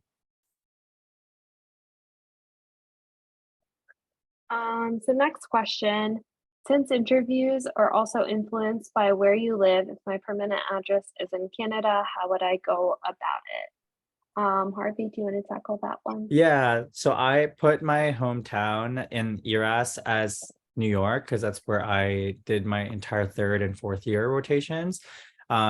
So when I did that, I knew in the geographical location specific, like where I can choose, I knew that I might get more interviews in the Northeast. So I was I obviously put Northeast in like 1 out of the 3, and I think the Florida region as also another like 1 of the 3, and also I put like somewhere in the Midwest, because I'm from Winnipeg, and that's definitely like right above North Dakota, so it's typically in the Midwest. So I think the Chicago area as like my 3rd option, and I gave a reasoning as to why I chose that option. So you have to be smart as a Canadian. If you put New York as your hometown, and you put New York and then all the other surrounding Northeast, like then that kind of just compounds your application geographical preferences to just the Northeast. So if you want to be broad and you want to get interviews from other programs, let's say you're from Vancouver, Canada, definitely choose the Pacific Northwest, like Oregon, Seattle, kind of like that, like Pacific Northwest area as like one option. And then if you did your rotations here in New York, then put your hometown as New York. So it kind of shows the programs that like you are interested in the Northeast, but you also have some ties, and you are interested in also living in the Northwest. I don't know if that makes sense, but I think that was good. So the next question, it says, so for interviews, it seems like it's first come, first serve. A little bit. Usually interviewers or like programs will give you a certain amount of time, like 24 hours, I think, before they send out a new round of interview invites, especially since this year they tried to limit how many invites programs can send. They can only send as many invites as they have spots. So I think if they have a spot open and it's a date you just can't do because you have another interview that day, they might try to work with you and get you another spot, but they could also just give that spot to someone else because you can't fill it. So if you want to have interviews at dates that are convenient for you, you definitely want to make sure you have those notifications on and you're scheduling as fast as you can. So it is a little bit like who gets it first that way, but when it comes to time for ranking, it won't matter when you interviewed it. You just have to stand out during your interview. It won't affect if you interviewed early or later. Mhm. Another question, what is the best website to find preferred residencies, ones that accept J1? Is Frida better than Match a Resident? Ideally one that's free. So I think Harvey talked about this a little bit. You said you use Residency Explorer and you could filter by visa, right? I used Frida. Frida was the one Oh, that would filter by J1, and then Residency Explorer is mainly just like you plug in your step score and it shows you how like the percentage of like, you know, residents are there, IMGs are there. It also tells you how like where you are in the range based on your step score. But Frida, yes, you have to, it's free. Match a Resident, I know some people who did pay like for Match a Resident. Mind you, you pay per specialty. So if you were looking at, let's say for me, surgery and EM, I had to pay like 2 separate fees for that. So you don't pay for one base fee and you can see all like the residencies. It's you pay per specialty. Okay. Do you guys have any questions on your chat that anyone sent to you directly? If so, if you guys want to go through them. And then after that, I'll go through any of the ones that we have on the form that we didn't address yet. So just one thing I want to address is the categorical versus advanced positioning. So this is pertinent to anesthesia, I think neurology, dermatology, a little bit of surgery as well. I can talk about the Canadians with the prelim surgery, everything. So after you. Yeah. And then I think there's a couple other specialties I can't think of off the top of my head. But essentially what it is, so I will talk about it from an anesthesia perspective, but this applies to all these other specialties as well. So when I applied for anesthesia, there are categorical positions, which is you do all 4 years at X hospital. So that includes your intern year. So you do intern year plus your 3 years of anesthesia or 3 years of neurology or 3 years of whatever that specialty is you're going into, PM&R, radiology. So you can apply to those programs. Some programs are all categorical and some are another category called advanced, which means they only do the radiology, the neurology, the anesthesia part. They don't do the intern year. The intern year you have to find on your own and you apply it in that through ERAS. So there are some programs too that have X amount of categorical spots and X amount of advanced spots. And that's what the University of Connecticut was. They had X amount of categorical spots and X amount of advanced spots, and I would match into a categorical spot. So what you have to do is you have to apply to both the categorical and advanced thing on ERAS. I don't believe it counts for 2 programs. I believe it only counts for 1 program. And then when you also applying, you want to look into prelim programs. So there's transitional years, there's medicine prelim, and there's surgical prelim programs that you can apply to. And any of them will fulfill that intern year requirement, but you have to apply to them separately. So there's some people in my program for anesthesia that are doing their intern year in Brooklyn. So they're doing a TY or a medicine prelim or a surgical prelim year. And then the next year they're going to come up to UConn and join us in anesthesia for that year. There's also, so you really want to, look at what you want to do. And when you're ranking programs, how you rank them is you rank categorical advanced or advanced categorical, whichever you want to do, however you want to rank it, but they're individually ranked spots. And then you have a second rank list or second, third, however many you want for prelim programs. So you can make a list for University of Connecticut prelim. If I match advanced here, these are the prelim program rankings I want. If I match at University of Massachusetts, these are the prelim program rankings I want. If I match at the University of Florida, these are the prelim programs I want. So you really have to kind of think through what you want to do when you're applying that way. and apply maybe to less prelim, more prelim. It depends on how strong your application is and what you want to do. Do you want to spend a year? Maybe you've done your third and fourth year in New York and you want to stay there next year. Then apply advanced and apply to prelim programs in that area. So really, it just depends on what you're doing. It can get a little complicated the more you go into it. And if you have any more questions, feel free to find me on Facebook, or I'll put my email in at the end. And you can just shoot me some questions about it as well. But that's kind of the overview of it. I had, for surgery, I'm Canadian, so there was a lot of chatter about should Canadian applicants only apply to categorical spots and not prelim spots.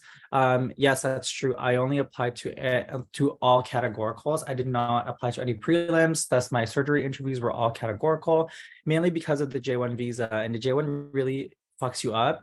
So the prelim spots for surgery are just 1-year contracts. And so let's say I did match into a prelim surgery spot, and the hospital will sponsor me a J1 visa. The problem is that that prelim spot is a 1-year contract, and therefore I do not have a guaranteed surgery spot the next year.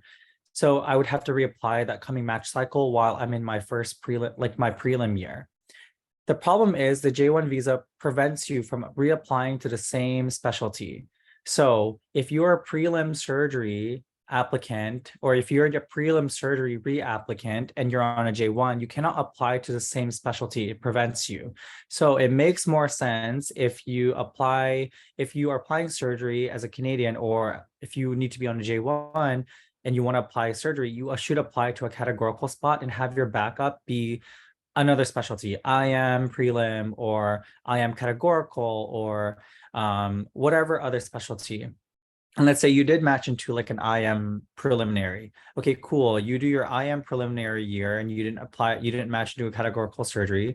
What you can do is once you're doing your prelim year in IM, you can reapply for a categorical surgery spot. That's it. You should not apply to, it's bad for you to apply to a prelim surgery spot, because again, you cannot reapply to the same specialty as if you're on a J1 visa. So I hope that clears things up with the Canadians with the J1. Same thing with an H1B. You cannot reapply to the same specialty. So, but majority of the time, the J1 is going to be the main visa that the hospital will sponsor you, because it's a bit cheaper than the H1. So if you're applying surgery, again, only apply to categorical spots, don't apply to prelim. You can apply to prelim spots, but let's say you did match into prelim. Now let's put you in that situation. You match into a prelim 1-year spot, and then you cannot reapply to a categorical. There are websites such as the APDS, which do post unfilled positions after the match, or let's say a program in Connecticut, a PGY2 categorical position in Connecticut, let's say went unfilled because maybe the resident quit. They put that posting up. Think about it as it was like a separate job posting. It's outside the match. So you can apply to that program specifically on your own accord. This is an out of match basically. So when you apply to that program as a PGY2, the program will specifically reach out to you and offer you that position. I hope that makes sense with the whole J1 thing. All right, so I'm just going to run through any questions we have left super quickly, and then we'll switch over to the Canadian stuff. So one of my attendings asked me to write my own LOR, but I'm not sure how. Any advice? So there's a lot of people on Facebook who have templates who you could probably message if you search it in our clinical rotations Facebook group.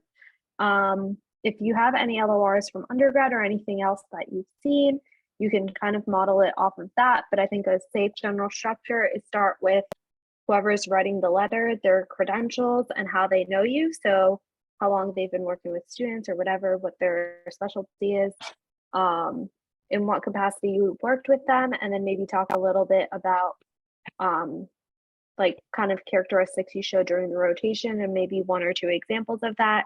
Definitely keep it to under a page. I don't think anyone really writes letters that are over a page. Even like 3/4 a page, half a page is probably good enough. I guess like 3/4 a page. And yeah, just try to hype yourself up. Your letters should be supportive. Another question, I started my electives 2 months ago and I finished up on an OET already. Am I able to apply for ECFMG now? Yes, go ahead and submit your pathway application, and that should be approved. You won't get your certificate until you graduate, but you can be pathway certified. Can you submit letters of recommendation after September? You can. So you want to, if you do submit a letter, you can email programs that you're interested in and let them know that you submitted an additional letter so they can look out for it. But ideally, if you can submit your letters earlier, you should. If you can't and you have a letter from a later rotation or one that just comes in late, that's okay. It's not ideal, but it's totally okay. And you can just let them know that it was uploaded late and to look out for it on ERAS. How is reaching out to PDs looked upon prior to submitting applications to tell them your interest? I personally didn't do this, so I don't really have experience with it, but I don't think there's anything wrong with that if you're reaching out before ERAS starts. They also do have meet and greets or like open houses for a lot of programs, so that might be a better way to show interest. So you can go and learn a little bit about the program and talk to the residents. They always say that they don't keep track of who goes there. I'm sure they do. They're virtual. There's no reason not to go. And I feel like it's definitely a really good way to show interest for the program. So you could also do that as well. Yeah. One quick thing to add on to that, don't just email and say, hi, I'm interested in your program. Like that's why you're applying to them. That's why you're signaling them. Email them maybe with a question. You know, hey, I saw on your website about this. Can you tell me a little bit more? I'm interested in your program. That's another way to do it, of being, you know, a little not as upfront about it, but still putting your name out there to them. Another question about scheduling interviews if you have like 2 weeks off. I would, if like that's enough time to schedule your interviews, I would say probably not, depending on how many interviews you want to have. In 2 weeks, you could probably get 10 interviews done. Hopefully, depending on what specialty you're applying to, you may have more or less than that. But I would also not advise squeezing them all into 2 weeks because it also is just really exhausting having interviews every single day and researching them and waking up and putting a suit on or whatever and getting ready. So I wouldn't recommend submitting, scheduling all your interviews back to back, but you can try your best to squeeze them in that time period, depending on what specialty you're applying to. For example, I think EM has a lot of interviews on Wednesdays typically, because that's like didactic days at like a lot of EM programs. So if you're applying to something like that, where they only have interviews a couple of days a week, you might not be able to. So I would definitely make sure you have like rotations that you'll be able to take days off on so that you can schedule those interviews. I wouldn't bank on getting all of them done in those 2 weeks. Advice on dual applying. If you're dual applying, should you apply to 2 programs in the same hospital? I would say go for it, especially if the interviews are virtual. It's controversial, but I really doubt program directors from different programs are going to talk about their applicants if it's virtual. If it's in person and you run the risk of, like, if you rotated there and they know you and they see you interviewing for another program, that might be a different story. But personally, I would say if it's virtual, go for it. You guys have an opinion on that? I feel like that's a good one. That one's kind of a 50-50. Yeah. Maybe if it's, you really like the, I'm just using for example, you really like the internal medicine program there, but you don't like the FM program there, maybe just apply the IM. If you like both programs equally and they're not, you know, they're like a mid-tier program for what you want, maybe apply to them both. I would say take out kind of maybe on an individual basis, because the program directors, there's only what, 6 of them in a hospital. They are going to be friends. They are going to communicate through the GME office. So they may say, oh, this applicant told me the story. Oh, no way. I had one tell me the same thing. And then it could come up. So take it on an individual level. I didn't dual apply, so I don't know. But I would just say do that. Take it on an individual level. Harvey, you're muted. I dual applied to some programs and I also interviewed at like same programs also. Yeah, take it how you want it. I didn't see it as a problem. Well, that was just like my own personal experience, but You can apply if you want to. Again, it's like what Nick said, it is a 50-50 shot. The residents will also talk. But you know, I think you're only gonna be brought up as a topic of conversation if you really did something like, you know, like out of the blue, like you did something, or like you talked about something that was like so crazy. All right, so just a couple more questions. Should I schedule my OET along with my step 2? Yes. I would probably just schedule it for after your step 2 exam so that you don't have to worry about taking away from step 2 studying, but you could literally schedule it like a day or two after you take step. Like I said, it doesn't take a lot of studying. So if you want to schedule it at the same time, so you have the time booked and just take it right after, that's totally fine. Do you recommend a weekend break between electives or longer for interview purposes? I don't think any programs interview on weekends, so you will definitely need longer if you want time off. But like we mentioned earlier, you definitely can take a couple days off during your rotations as well for interviews, if not all of them. If you're doing third year rotations in like one place, should you do some fourth year electives in another place so that when you're applying, it helps? I think this is like, I think this is like a personal preference depending on what you're applying into and where you want to end up. For someone like me who's applying IM, where there's like hundreds and hundreds of IM programs where I'm looking to match, I don't think it was necessarily beneficial. If you're someone like Nick who's applying anesthesia, it might be a little more beneficial to try to do rotations at sites that you're interested in, and kind of like switch it up. But at the same time, they know that like you can only do rotations in certain spots. It's not the end of the world. I think everyone gets interviews from places they didn't rotate at. And then for OET, I think Harvey answered that one in the chat. So, all right, so I'm gonna stop the Q&A portion and let Harvey take over and do talk a little bit about CARMS and the Canadian application cycle. If anyone who that doesn't apply to wants to hop off, you're welcome to hop off. If you guys want to stay on, just in case you think of a question to ask us at the end, feel free to do that as well. We'll drop our emails in the chat so that you can have them if you're going to hop off now. So take it Also, away. I'll also cover the J1 visas if you guys need the J1 visas, because I'm obviously I'm going through the process right now. Yeah, so let's talk about Canadian stuff. This weather in New York right now is literally because of the Canadians. Literally, it's so bad. Okay, this is the Canadian timeline for the 2024 CARMS.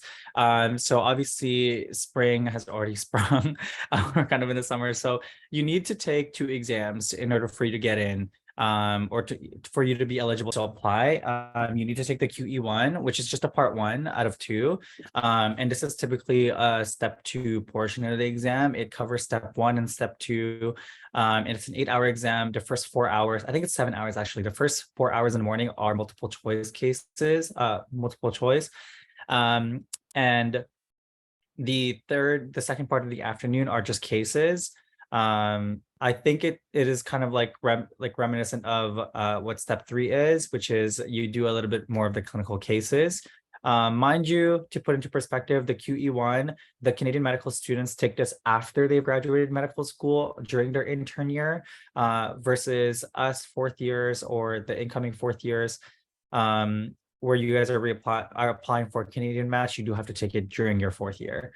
So you take the QE1 first. They have the sessions in April and in August. And then you also have to take a second exam called the NAC OSCE. So I know for us SGU students, we already have gone through the OSCEs, but the Canadian medical system requires you to take their own version of the OSCEs. I don't know why, but you do have to take their own version of the OSCEs. So you can take either one, whichever one falls first, the QE1 or the OSCE, whatever in order. And then you start the CARMS application process from there. And mind you, this is just an overall general view. I'll talk more about the specifics within each province in this presentation. Next slide, please. Okay, this is basically the eligibility criteria. So here, I just pulled this off of the the MCCQE1 website. So you need to, in this bottom panel right here, it says for international medical students and graduates, you have to send in basically a paper application form. So the certified identity confirmation form, which is this figure on the right side, and then a certified copy of the valid passport, and then a student attestation form. So you can find all these in the MCC QE1, but basically this is your application form to be able to sit the QE1 board exam. So they take it mainly in the spring, and also you can take it also in September. So there's more details for that in the QE1 website. Next slide.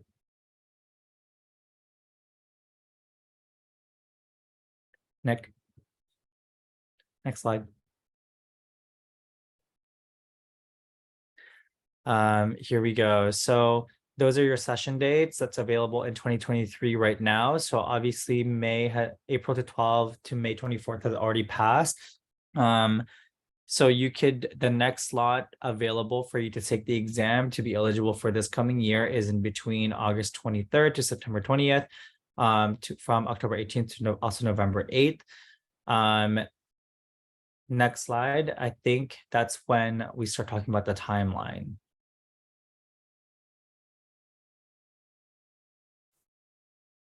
Oh, this is just a Toronto note. So for people who took step 1, we use the UAssembly books, but for the QE1, they go off of the Toronto notes, which is basically just a combined version of step 1 and step 2 CK. Next slide.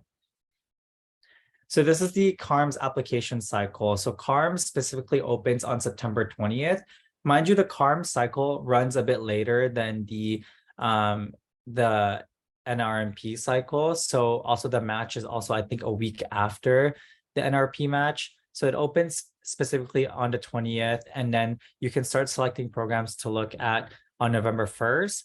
And then you have your transcripts, your MSPE deadlines, your board score deadlines by November 17th. And compared to the US application system, I think programs start looking at applications at the end of September, versus in Canada, programs have access to your application the 1st of December.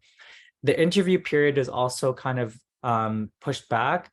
The interview period happens in January in 2024 versus the US interviews start to occur maybe like first week of October up until the end of January before ranking starts in February.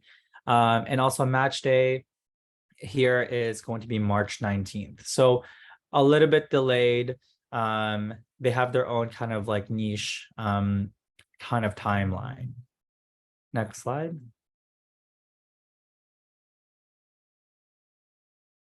Okay. Oh, actually, can you go back to the last slide?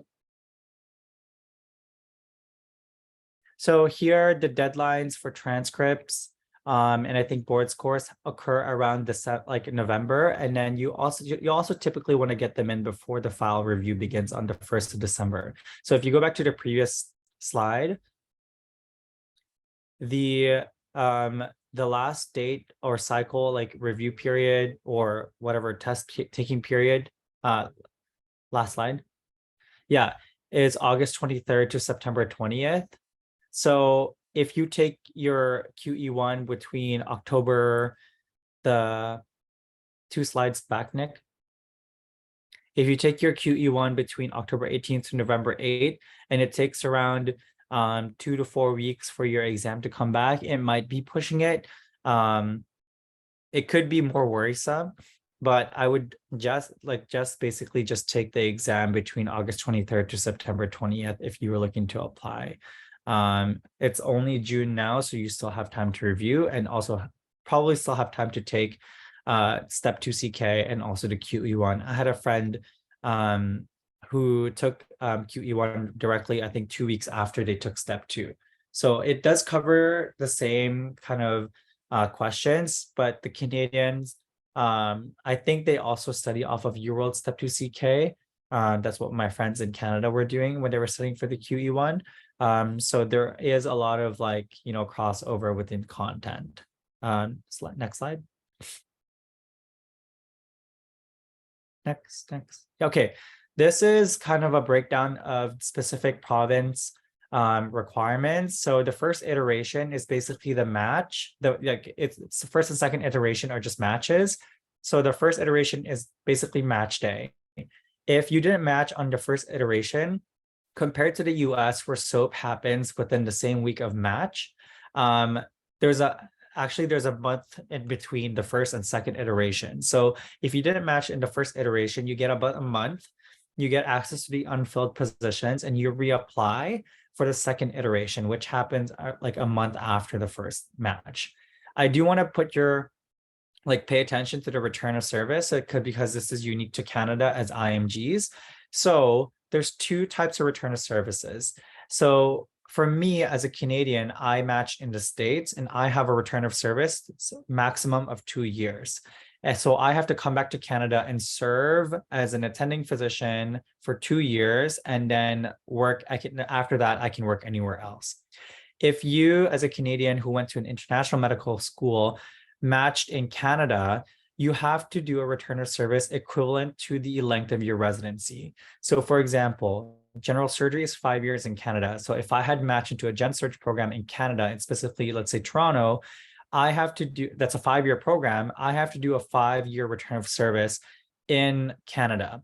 And mind you, this has to be at a rural spot, not an urban city. So I could be doing a 5-year return of service in, I don't know what rural city there is in Canada that needs like an attending general surgeon. So mind you, you have to do a return of service. The only province that does not require return of service is Alberta. So if you elect, let's say I matched in Toronto for gen surg, if I say I don't want to do a return of service and you completely don't want to do it at all, you have to repay the amount that the residency program has paid to you. So let's say you got paid $55K a year in your PGY 1 year, and you didn't want to, and that increased like, let's say $5K a year. You compound all your salaries or however much you got funding for your residency in the entire 5 years, you have to pay that back if you don't want to do a return of service. So definitely take that into consideration when you apply for the Canadian match. Okay, next slide. And these are just, this is a table that I made. I specifically went through CARMS, and this is the specific provincial requirements for Canada. So Newfoundland and Labrador. So if you match into an FM program, you need to sign a 5-year return of service agreement. So this is also a caveat, because I had told you that you need to do a return of service that's equivalent to the length of your residency. Family medicine in Canada is a 2-year residency program. Newfoundland is the only province that requires you, if you had matched family medicine, to sign a 5-year return of service. So you will do a 5-year placement as an attending family medicine physician in somewhere rural Newfoundland and Labrador. Nova Scotia is specific. This is the only one where if you took the MCCQE1 and you didn't pass it, but you already took step 1 and step 2, you can still apply for the CARMS in lieu with your step 1 and step 2 score in lieu of the pass of a QE1, and you need a return of service. Quebec, the only thing that they require you to do is you need to get a CMQ letter from the College du Medicine from Quebec to verify that the degree that you're getting from St. George's University is equivalent to the degree that Quebec residents are going to get, aka an MD degree. Ontario, you need an OET. So some of these provinces require you to have a language requirement. So Ontario, you need the OET, a minimum B in each category. You need to have your MD documents from SGU to be verified by Physician Supply. And you need, once you have already matched, they need you as an IMGs to enter this pre-residency program and also an assessment verification period, which is just basically a month-long orientation to see if what you learned before you apply to residency, what you learned in medical school is equivalent to what you're going to be doing as a Canadian physician. In Manitoba and Saskatchewan, you need to write the CASPR. Also note, some programs in the States also require you to write the CASPR. When I applied to, I think in Boston for surgery, I had to write the CASPR. So, and all of note here in the bottom, you need to obviously have taken the NAC OSCE and the QE1 before you, at the time of the application. They won't look at your application without it. Next slide. In Alberta and British Columbia, again, you need an OET for both. Casper for Alberta. And I told you already that Alberta, you do not need to sign an agreement for the ROS. And that's like the only province that you don't need to do a return of service. British Columbia had this like UBC clinical assessment program. Again, it's like a 2-week program before you start residency, which is just probably their own orientation for you to kind of get in the habit of how to treat, I don't know, their own Canadian specific ideations, probably. You can read more about it. But yes, the only thing that I didn't put here that I didn't see was whether or not you needed to be a Canadian citizen or permanent resident in order for you to apply for a Canadian residency. That's the only thing that I didn't see in CARMS. That's probably something that you have to go to the program itself. And mind you, when you apply for programs, it's not like the States in Canada. So in the States, we apply for specific hospitals or we apply to a hospital for residency. In Canada, you apply to a university. Okay, so there's not that many universities in Canada, as you guys know, as Canadians. So that's the only also other difference when you're applying for Canadian residencies. And then for the J1, really quick, how you apply for a J1 is, so for me, how I did it was when I matched into US, my program basically sent everything to ECFMG. All I needed to do was apply for a statement of need, which is just basically a contract or a promise telling the government of Canada that I will return back to Canada to do a 2-year return of service. After you get your statement of need, you that gets sent off to ECFMG also, and then that will ECFMG will issue you something called a DS 2019 form. So when you enter, mind you, you have to do this outside of the US. So when you enter the US, the Canadian Border Patrol people will give you a stamp on your visa. All you need to do is bring your DS 2019 form, bring your passport, and then you have to pay a $220 fee for visa processing. Then the Border Patrol people will give you an I-94 form. And basically you take that form, you go to your program, and your program coordinator will say, yep, this person is now in the States. I can see him, I can see them. And then they're, yep, correct, they're here. Once that's done, that is like, you got your J1 visa, that's it. But you need to be in the States after that. You need to be in the States for 10 days. After 10 days, you will get issued a social security number. And then from then on forward, I think you should be good to go. I hope that made sense. So I have a quick question. If you are applying to US programs and Canadian programs, is it true that because US matches before Canadian match, if you match in the US, you have to withdraw your Canadian application? You don't have to withdraw, you're automatically withdrawn already. Okay. Yeah. Yeah. So because the Canadian match happens later than the US, what's it called? Let's say you match in the US, you are automatically withdrawn from the Canadian match. And vice versa. So I had a friend actually who matched into anesthesiology at the University of Toronto. I don't even think she applied for the US match. She just took her chance and like applied for the Canadian match, and then she ended up matching. So you definitely have to like, take into consideration literally everything. So if you, mind you, because there are less programs specific for IMGs in Canada, you have to be really, really honest with yourself and be smart if that's the route that you want to go. So I specifically did not want to choose that route because there were only, when I was applying, there were only 4 spots across the country for general surgery residencies for IMGs. And I think there were like basically none for EM. So you have to be really honest with yourself because 4 spots across the country is crazy, because 4 spots in one hospital in New York is like, that's just one hospital in New York, and there's like plenty of hospitals in New York State.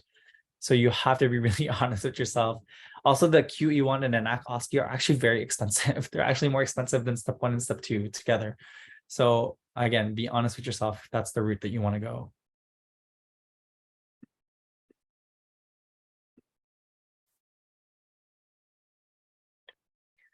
Does anyone have any Um, questions? Sorry, I had a question. I had a question from Jasmine. She asked, as a Canadian, can you do your residency in the States and live in Canada? You cannot.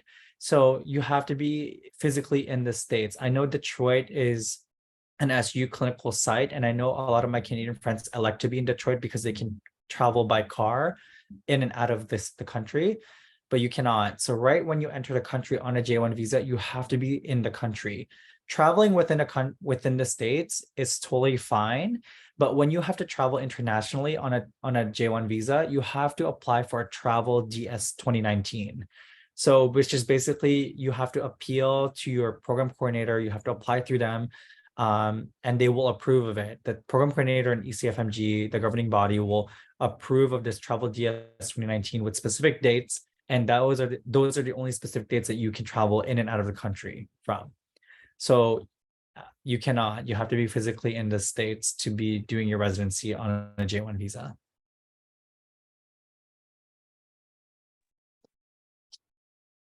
All right.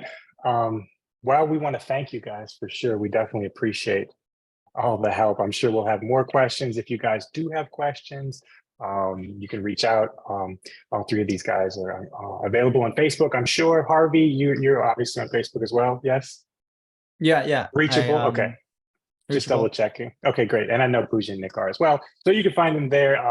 And again, thanks again. So good luck being doctors officially next 2 months. And again, we appreciate it. So we'll talk to you in like guys 3 later. weeks. 3 weeks. Well, get your we're official white technically coat. already officially doctors, but Yeah, you know. we were confirmed on Saturday. Well, congratulations. Your doctor is in our hearts. All right. Thanks again, guys. We appreciate it. All right. Good No night, worries. everyone. Thanks, everyone.